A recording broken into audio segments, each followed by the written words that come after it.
farmer is the only man in our economy who buys everything at retail, sells everything at wholesale, and pays the freight both ways. Good afternoon, sir. I welcome you to this session where we shall discuss upon the topic agriculture. So, sir, can you please introduce yourself to us? Yeah, sure. Well, thank you so much for providing this opportunity. My name is Saurabh Saini. I belong to Haryana, Mahendragarh, and I have completed my graduation in agricultural sciences from Chandigarh University. Further, I have done post-graduation diploma in organic farming, and I am pursuing masters in rural development. And currently, I am working with an organization named Kheti Virasat Mission, which is promoting organic farming at grassroots levels. So this is kind of my introduction. Okay. So, what has been your experience in this field of agriculture? So can I pursue in Hindi? Yeah, sure, sure, sure.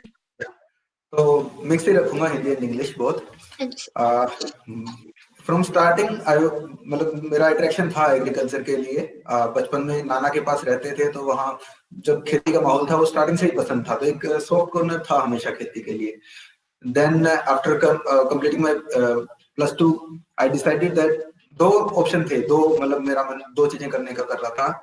एक defence में जाऊं और second thought आता था कि agriculture sector में जाऊं. Defence का तो मैंने वैसे ही ड्रॉप कर दिया, तो एग्रीकल्चर सेक्टर को मैंने चूज किया. मेरे लिए काफी मुश्किल भी था एज ए यंग बॉय. काफी टिपिकल था घर वालों को कन्विंस करना कि मैं एग्रीकल्चर में अपनी पढ़ाई आगे करना चाहता हूँ, क्योंकि वो जब मैंने +2 की वो दौर था इंजीनियरिंग और मेडिकल साइंसेज का. तो हर कोई बीटेक बीटेक या फिर मेडिकल, तो मेरे लिए काफी मुश्किल था वो. बट एक स्ट्रॉन्ग उसके साथ मैंने कमिटमेंट के साथ जैसे तैसे करके चंडीगढ़ यूनिवर्सिटी में एडमिशन लिया और घर वालों को भी कन्विंस किया. एडमिशन लेने के बाद भी काफी लोगों ने टॉर्चर, वो मतलब टॉर्चर ही कह सकते हैं उसको मेंटली, के खेती बाड़ी करेगा. तो एक मतलब कहीं ना कहीं मुझे ये देखने को मिला कि इसको लो ग्रेड ऑक्यूपेशन लोग समझते थे. But for my satisfaction, if I talk about my satisfaction, तो वो एक्सट्रीम लेवल की थी. बिकॉज फार्मर के साथ जब मैं मिलके उनसे मिलता, उनसे बातें करते, उनका वेलकमिंग नेचर, ये सब चीजें मेरे को बहुत ज्यादा टेम्पटिंग लगती थी. सो मैं बहुत दिल से, आत्मा से बहुत प्रसन्न था ये सब करके, बहुत खुश था. और मेरा एक्सपीरियंस ये रहा कि जब मैं ऑर्गेनिक सेक्टर में जब मैं जुड़ा, ऑर्गेनिक फार्मिंग के सेक्टर में, जब से मैंने खेती विरासत मिशन के साथ मिलके फार्मर्स के साथ कॉन्टेक्ट बढ़ाना शुरू किया, जो भी फार्मर्स ऑर्गेनिक फार्मिंग के सेक्टर में काम कर रहे हैं, when I started meeting them, I came to know that they are spiritual beings, highly spiritual beings, because they are fully dedicated to nature, they are fully connected to nature, they worship nature. उन्हें पता होता है कि हमारे खेत में पंछियों ने आना है तो पंछियों के लिए दाना पानी भर के रखेंगे. they care about each and everything of their fields, from you can say soil health. उनको मिट्टी की हेल्थ की परवाह होती है. उनको ये होता है कि हम जो कुछ जितना हम धरती से निकाल रहे हैं उससे ज्यादा धरती माँ को वापस दें, तभी वो मिट्टी की प्रोडक्टिविटी बनी रहेगी. तो दीज ऑल थिंग्स, बस नेचर की वर्शिप में जब से लगे, जब से नेचर को सब कुछ माना, तब से बस एक एनर्जी हमेशा रहती है कि जब मर्जी जहां मर्जी छलांग मरवा दो, हम तैयार रहते हैं मारने के लिए. बहुत बहुत ही अच्छा था सर ये. जी थैंक यू.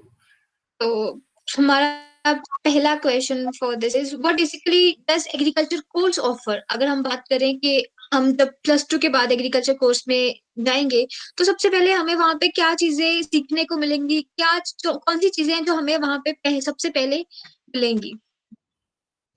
स्टार्टिंग में जो पहला सेमेस्टर आपका होगा वो इंट्रोडक्शन टू एग्रीकल्चर होगा. उसमें बिल्कुल इंट्रोडक्टरी सब्जेक्ट्स होंगे आपके पूरे एग्रीकल्चर के, जो अलग अलग एस्पेक्ट्स हैं, स्टार्टिंग फ्रॉम सॉइल साइंस के. सबसे पहले आपको मिट्टी की जानकारी होनी चाहिए, फिर सीड सिलेक्शन की, फिर सोइंग पैटर्न्स की, देन उसकी प्री हार्वेस्टिंग की, पोस्ट हार्वेस्टिंग की, उसकी मैन्योर एंड फर्टिलाइजर एप्लीकेशंस की, एग्रीकल्चरल इकोनॉमिक्स. एंड उसमें एक चीज और है कि इसमें सबसे बड़ा फायदा एग्रीकल्चर सेक्टर का ये है कि इसमें आपने चाहे नॉन मेडिकल से की हो चाहे मेडिकल से की हो, वो आपको जोड़ देगा. उसमें अगर आपने मेडिकल से की है तो आपको मैथमेटिक्स एक सब्जेक्ट ऑप्ट करना पड़ेगा, एंड अगर नॉन मेडिकल से की है तो बायोलॉजी ऑप्ट करना पड़ेगा. तो ताकि so that you can come on the same page, same level. And then फिर प्लांट पैथोलॉजी है, एंटोमोलॉजी है, मतलब इंसेक्ट पेस्ट की पहचान करवाने के लिए। इस तरह के फिर बहुत ज्यादा बायोकेमिस्ट्री है, एग्रीकल्चरल फाइनेंस है, and I can name more such. Practical learning भी आती है उसमें, रबी एंड खरीफ क्रॉप्स की प्रैक्टिकल लर्निंग होती है। उसमें आपको फील्ड में जाके एंड सोइंग, प्रॉपर टाइम पे सोइंग, उसकी इरिगेशन, फर्टिलाइजर इम्प्लीमेंटेशन और उसकी हार्वेस्टिंग खुद आपको करनी होती है, सो दैट आपको ऑन हैंड एक्सपीरियंस मिले। तो स्टार्टिंग में यही कुछ होता है कोर्सेज ऑफर करते हैं। तो सर स्टार्टिंग में ही हमें मतलब फील्ड से करवा देते हैं, मतलब स्टार्टिंग में ही हमें ऑन फील्ड जाना होता है? पहले आपको जो देसी तरीके हैं कि लैंड की मेजरमेंट कैसे होगी, हाउ मच 1 एकड़ is equal to, how much 1 hectare is equal to, how much 1 you can say 1 kanal is equal to. अगर आप छोटी खेती करनी है तो 1 हाँ कनाल जी, में बंड्स कैसे बननी है, इरिगेशन चैनल्स कैसे बनने हैं, तो स्टार्टिंग से आपको उनका इंट्रोडक्शन दिया जाएगा। एंड देन स्लोली स्लोली आपको मूव अप करते जाएंगे कि आप खुद से सारा कुछ अपने आप करो। तो स्टार्टिंग ओके, ठीक है, thank you sir. And sir कौन से इम्पोर्टेंट एरिया हो सकता है जो हमें हमारे हाई स्कूल में एज मतलब जब हम नॉन मेडिकल या मेडिकल कर रहे हैं, तो what are the main areas way we can focus ताकि हम आगे जाके एग्रीकल्चर में हमें ज्यादा इजी हो जाए, या I can say is more related to agriculture. Agriculture में कौन सी चीजें ज्यादा पढ़ाई जाती हैं? फॉर एग्जांपल जैसे मुझे अभी तक जितना बोला गया था एग्रीकल्चर के related that was chemistry. So is it really true कि हमें केमिस्ट्री में अगर हमारा स्ट्रांग है तो we can do well in agriculture? Not only chemistry, chemistry एक अलग, अगर आपको उसका केमिकल ट्रीटमेंट्स अगर उस तरह की चीजें करनी है तो केमिस्ट्री जरूरी है। अदरवाइज बायोलॉजी एक ऐसा पार्ट है जो आपको मेन होना चाहिए, और केमिस्ट्री में भी वो सब पार्ट्स आ जाते हैं। अब जैसे पूरा टोटली अगर एग्रीकल्चर की बात करें तो उसमें सारे एस्पेक्ट्स आते हैं, उसमें हर सब्जेक्ट आपका इंक्लूडेड होगा, मैथमेटिक्स भी होगा, फिजिक्स भी उसमें आएगी, हर चीज, हर तरह की चीज आएगी। बट मेन जो बेसिक रोल प्ले करेगा वो आपका होगा biology, because you have to study the plant psychology, उसका पूरा ग्रोइंग से लेके उसका हार्वेस्टिंग तक का टेक्निक, उसको कितनी सनलाइट चाहिए, कौन सी डायरेक्शन में आपको सोइंग करनी है, एंड कौन सी स्टेज पे आपको इरिगेशन देनी है। तो उसमें कलेक्टिव है, बट बायोलॉजी आई कैन से कि थोड़ा वो पार्ट ज्यादा प्ले करती है। ठीक है सर। इसमें सारी प्रोसेस बायोलॉजी से रिलेटेड जितनी भी प्रोसेसेस हैं उसमें, वो एक पूरा जब जर्मिनेट करता है स्टार्टिंग फ्रॉम दैट पॉइंट, वो सारी चीजें इंक्लूड होती है। केमिस्ट्री, कोर्स केमिस्ट्री भी काम आएगी, because when you take soil samples, आप टेस्ट करेंगे, सॉइल टेस्ट करेंगे, तो उसमें सारी पूरा रोल केमिस्ट्री का होगा, तो एक मेजर रोल केमिस्ट्री का भी नो डाउट है। ओके, और sir from when and how can we start preparing, how can we actually start preparing ourselves for this field of agriculture? There is no fix time for learning agriculture. मैं आज भी देखता हूँ, आज भी हमारे साथ ऐसे किसान जुड़े हैं जो आईटी सेक्टर को छोड़ के अपना पूरा जीवन उसमें लगा के फिर आज कहते हैं कि हमें खेती सीखनी है, and they learn so quickly. अगर आपके अंदर डेडिकेशन है, अगर आप रियल में नेचर के साथ कनेक्ट होना चाहते हैं, so you can start at any time. इसके लिए कोई परफेक्शन की जरूरत नहीं है कि भाई हाँ, अब जो किसान लोग हैं वो कभी डिग्री उन्होंने कोई अटेंड नहीं की, but they have more knowledge than the all the study जो लोग अपने आप में बनते हैं, जो भी प्रोफेशनल बनते हैं, उनसे बहुत ज्यादा डीप नॉलेज वो रखे हुए हैं अपने पास। So there is no age limit और you can say time limit, any time you can start learning agriculture. Okay, and sir what according to you has been the flaws in the agriculture system so far? मतलब जो भी हमारे तरीके हैं या जैसे भी हम खेती करते हैं उनमें कौन सी चीजें हैं जो अभी तक हम गलत कर रहे हैं या जिनके बारे में ज्यादा नॉलेज नहीं है फार्मर्स को? जब अगर हम आज से 50-60 साल पहले की एग्रीकल्चरल प्रैक्टिसेस की बात करें, so they were quite very sustainable kind of things. But जब से ग्रीन रेवोल्यूशन का हमें पट्टा पड़ा, ग्रीन रेवोल्यूशन भी स्टार्ट की गई थी एक अच्छे मोटिव के साथ कि सभी को अनाज मिल जाएगा। अगर हम जो भी पेस्टिसाइड्स, फर्टिलाइजर्स, केमिकल्स जितने भी हैं, अगर लिमिटेड अमाउंट में हम यूज करते, उसका एक बेस्ट तरीके से उन रिसोर्सेज को हम यूज करते, तो हम काफी हद तक आज जो क्राइसिस हम फेस कर रहे हैं वो नहीं करने पड़ते। बट या we can straight forward blame the green revolution thing, because वो केमिकल्स के इंट्रोड्यूस होने के बाद बस फार्मर्स का एक ही माइंडसेट बन गया, only money money money, high production high production high production. They through out the thinking of quality management के हमें सिर्फ गेहूं पैदा नहीं करना है, उसके अंदर क्वालिटी भी होनी चाहिए, उसके अंदर उसका न्यूट्रिशन होना चाहिए। आज आप 1 किलो गेहूं खाते हैं, उसमें से आपको 100 ग्राम का न्यूट्रिशन मिलता है, होना इसका अपोजिट चाहिए। अगर आप 1 किलो का खाते हैं तो 1 हाँ जी, किलो हाँ जी। आधा किलो कम से कम मिले ही मिले ना, क्योंकि न्यूट्रिशन के लिए हम खाते हैं, हम क्यों थोड़ी है कि बस जो मर्जी खा लिया, फिर तो जो मर्जी खा लो। तो न्यूट्रिशन मैनेजमेंट एग्रीकल्चर में एक बहुत बड़ा रोल प्ले करता है, but we have throughout that thinking and we are just caring about producing more and more. So that is major. और जितने हम केमिकल्स यूज कर रहे हैं, दैट इज मतलब over use of everything is you can consider in this flaws of agriculture point कि yes, आज yes. जितनी भी डिजीज हम फेस कर रहे हैं, be it cancer, be it any other kind of disease, आज हमारी मिस प्रैक्टिसेस की वजह से ना हमारी हवा सुरक्षित है, ना पानी, ना भोजन, कोई चीज हमारा सुरक्षित नहीं है। So this is very alarming situation अगर हम ध्यान इस तरफ दें तो। So this is I can consider the major flaws of agriculture. Major flaws. And sir, how can we overcome these drawbacks? Just give a minute. Yeah, sure.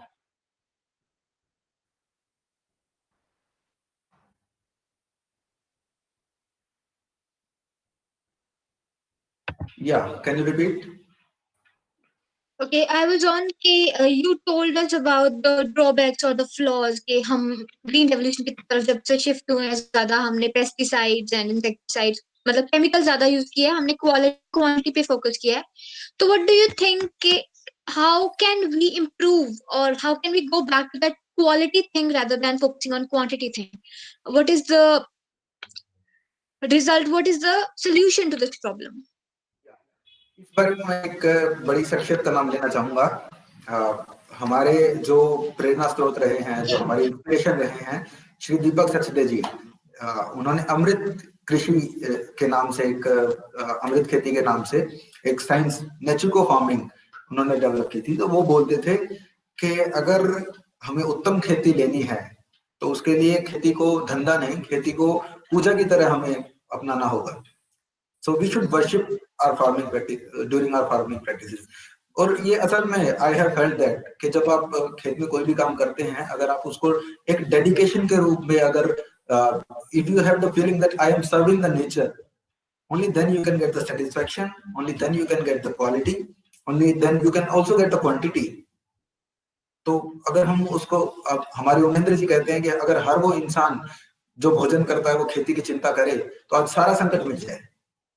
जो हमारे खेती विरासत मिशन के फाउंडर हैं श्री उमेंद्र दत्त जी, वो अक्सर ये चीज कहते हैं। और ये इसको जो आज चल रहा है, जो भी क्राइसिस आ रहे हैं, उसको सिविलाइजेशनल क्राइसिस बोलते हैं। पानी का क्राइसिस है, आज हमारे सेफ फूड का क्राइसिस है, आज हमारे बीमारियों का इतना बहुत ज्यादा बोलबाला है। That all signifies that our civilization is in danger.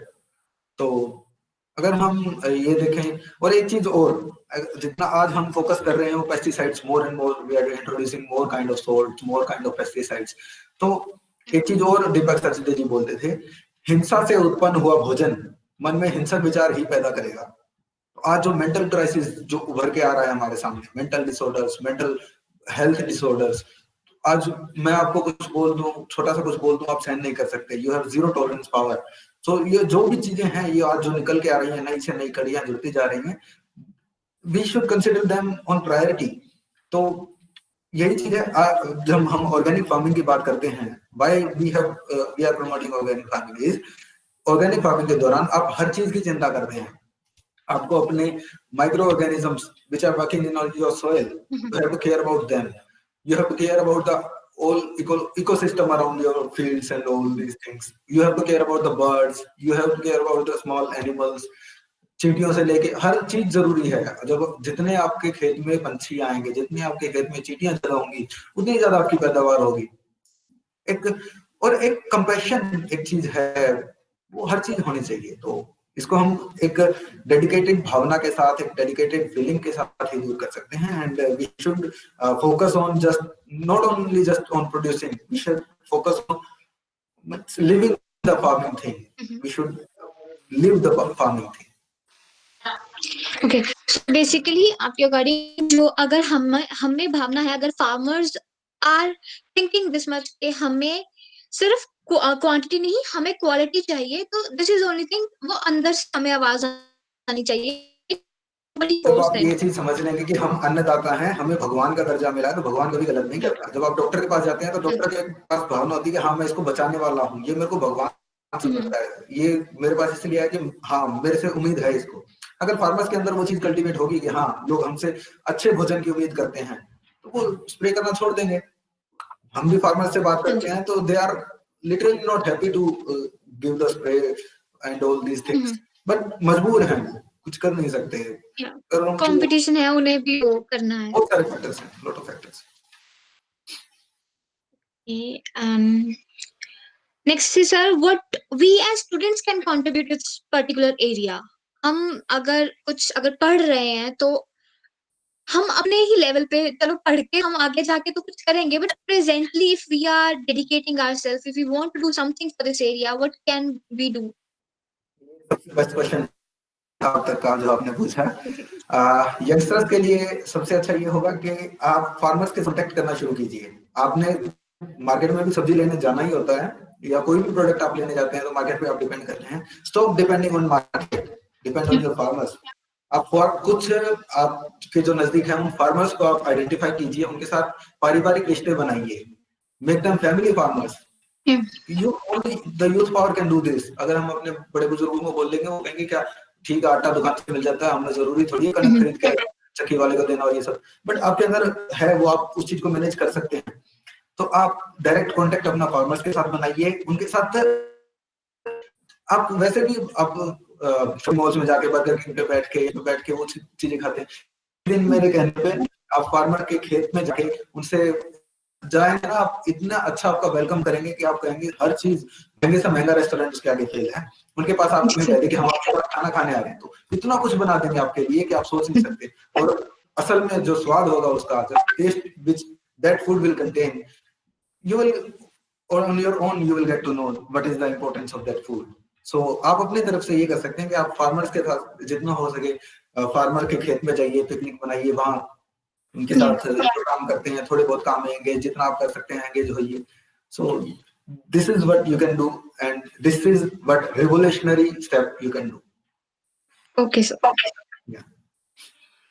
तो देन सर वी हैव कि जैसे आपने बताया कि what we as students can do, what farmers on their own can do, तो व्हाट अदर पीपल, मतलब डिफरेंट लेवल पे बहुत सारी चीजें होती है, गवर्नमेंट सेक्टर होते हैं, प्राइवेट सेक्टर होते हैं, द कंज्यूमर्स हैं जो हमारे खरीदार हैं या कुछ भी है, वो डिफरेंट लेवल्स पे कैसे हर कोई थोड़ा थोड़ा करके एग्रीकल्चर के लिए कंट्रीब्यूट कर सकता है?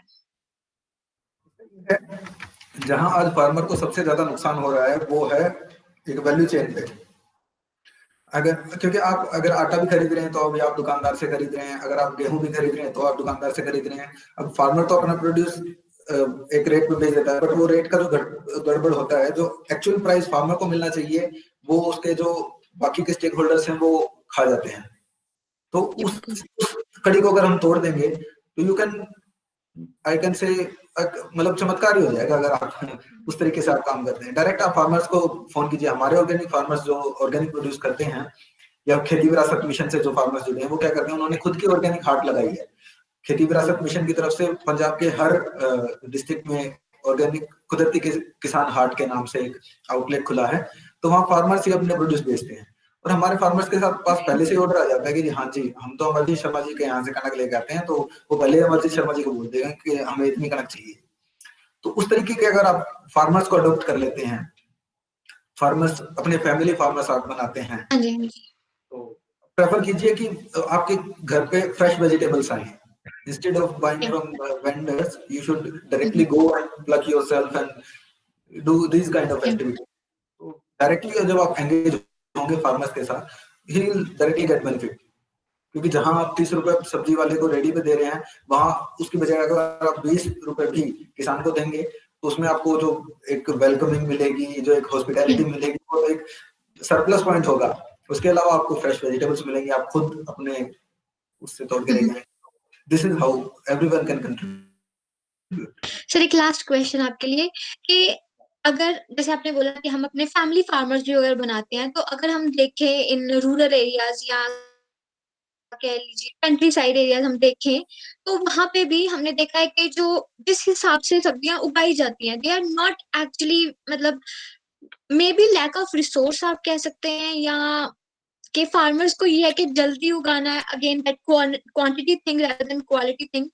तो उस चीज को हम उस चीज के लिए हम क्या कर सकते हैं, मतलब कि हमें चाहिए तो है, हम आपने जैसे बोला कि हम फैमिली फार्मिंग करें, तो इवन एट दैट रूट वहां पे भी हमें उतना मेरे हिसाब से बेनिफिट अभी तक नहीं मिल रहा है। अगर हमने ये चीज की भी है, तो जैसे कि आप कह सकते हैं कि हमारे एरिया में अगर हमने सब्जियां उगा रखी हैं, तो वहां पे काफी lack of water, we can say, और लैक ऑफ रिसोर्सेज हैं, जिसकी वजह से farmers are putting in things which are not meant to be. तो उसका हमारे जो क्वालिटी ऑफ द फ्रूट्स और वेजिटेबल्स हैं उस पर काफी असर हो रहा है। तो वो रिसोर्सेज फार्मर्स तक कैसे पहुंचाए जाएं, हम उनके वो रिसोर्सेज पहुंचाने के लिए क्या करते हाँ, उसके लिए काफी अलग अलग तरीके हैं। अब मैं अगर अपनी लेवल पे बोलूँ तो कुछ गवर्नमेंट की सब्सिडीज हैं जिनके बारे में वो अवेयर नहीं है, या फिर जो बीच में ही खा जाते हैं, तो सरपंच ने खा ली या फिर इस तरीके की हैं? चीज हुई, या फिर उनको गाइडेंस चाहिए। अगर जैसे पानी की कमी होती है तो बारिश के दौरान अपना इतना पानी आता है, तो उनको एक स्ट्रक्चर बनाने के लिए आप यू कैन हेल्प देम, कि उनको गाइड कर सकते हैं कि ऐसे करके आप एक वाटर रिजर्वायर बनाइए जिसमें बारिश का सारा पानी आपका इकट्ठा हो और काफी हद तक आपको इस पानी वाली दिक्कत से छुटकारा मिल जाए।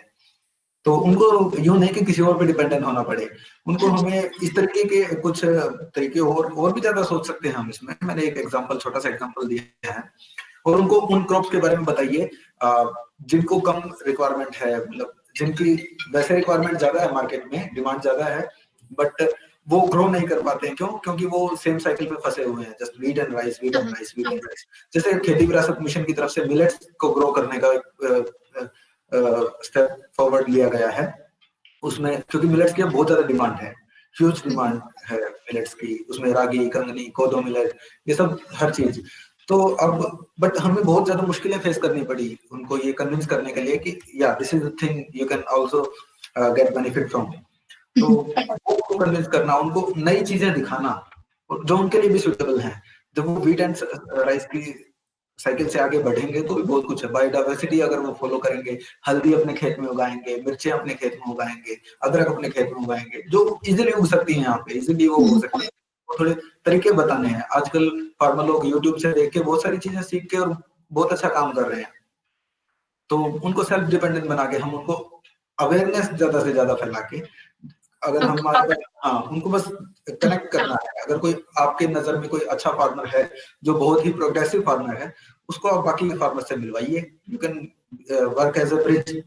तो इस समस्या का काफी हद पे निदान हो सकता thank you so much sir, this session has been very informative and helpful. है। आपने हमें बहुत सारे तरीके बताए हैं। एक क्वेश्चन और मैंने सुना था, क्वालिटी को लेके था कि which what quality one should possess to get connected in this thing. Yes sir. वो आपने पूछा था, उसके बारे में मैं बताना चाहूंगा कि एक इंसान के अंदर अगर वो सच में फार्मिंग फील्ड से जुड़ना चाहता है, तो सबसे पहली चीज है उसके अंदर कंपैशन, करुणा होनी चाहिए। कि अगर किसी चीज को, जैसे अगर आपको चोट लगती है तो मुझे दुख हो, ऐसी एक हाँ भावना जी। होनी चाहिए। मेरे खेत में कोई कमी आ रही है या फिर कुछ भी नुकसान हो रहा है, कुछ भी ऐसा हो रहा है जो नहीं होना चाहिए, अगर मेरे कंज्यूमर को ओवर पेस्टिसाइड यूज वाली चीज दे रहा हूँ, तो मुझे दुख होना चाहिए कि मैं क्या करूँ। मैं भोजन नहीं, मैं बीमारियां दे रहा हूँ सामने वाले को। तो इस तरह की कंपैशन होनी चाहिए, एक लव, डेडिकेशन, सेटिस्फेक्शन। सबसे मेन चीज है सेटिस्फेक्शन, कि आपको संतुष्टि होनी चाहिए कि जितना आपने किया, बेशक वो थोड़ा किया, बट जितना किया अच्छा, साफ सुथरा और बहुत ही उत्तम किया, उसकी एक satisfaction. When you are having the satisfaction, you have everything. तो एक मेंटल पीस जो आप को सेटिस्फेक्शन के साथ मिलेगी जुड़ के, that is marvellous and amazing. So these are the basic qualities which one should have. Thank you so much, sir. You taught us about the satisfaction farmer must get by providing quality rather than quantity, and also provided us with information regarding this course of agriculture. And we thank you so much, and और thank you for being part of भी chance मिले तो आप पंजाब आइए, खेती विरासत mission contact कीजिए, आपको जरूर फार्मर्स के साथ घुमाएंगे और आपको जानने का मौका मिलेगा। So if it. जी एनीवन सर, इज जरूर। surely contact our organization, Kheti Virasat Mission. Sure, sir, sure. Thank you so much, sir.